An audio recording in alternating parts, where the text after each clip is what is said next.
बोली बोली बाबा विश्वनाथ की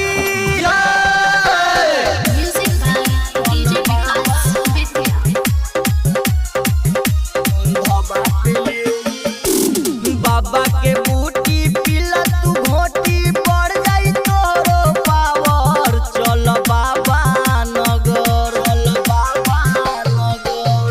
बाबा के बूटी पिला तू घोटी पड़ जाई तोरो पावर। चल बाबा नगर, चल बाबा नगर, गंधवा पे ले के हो कावर। चल बाबा नगर, गंधवा पे ले के हो कावर। चल बाबा नगर।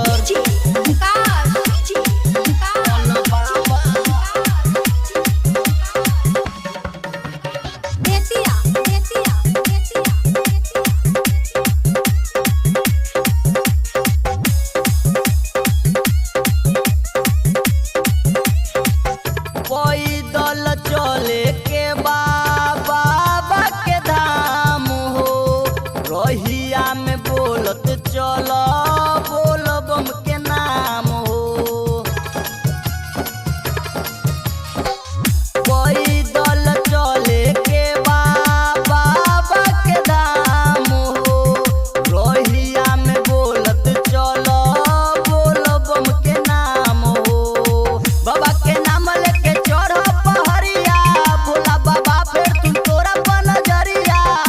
भोला बाबा फिर है तोरा पर नजरिया।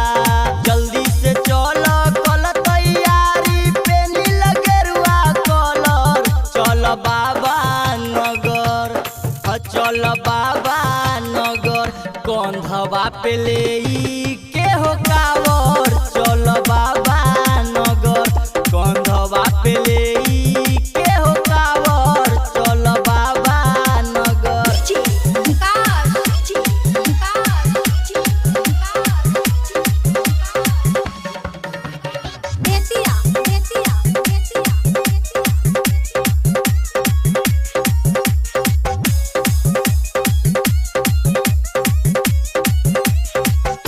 बाबा नगरिया बसे पर्वत पहरिया।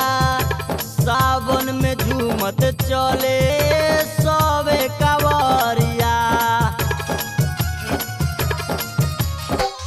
बाबा नगरिया बसे पर्वत पहरिया।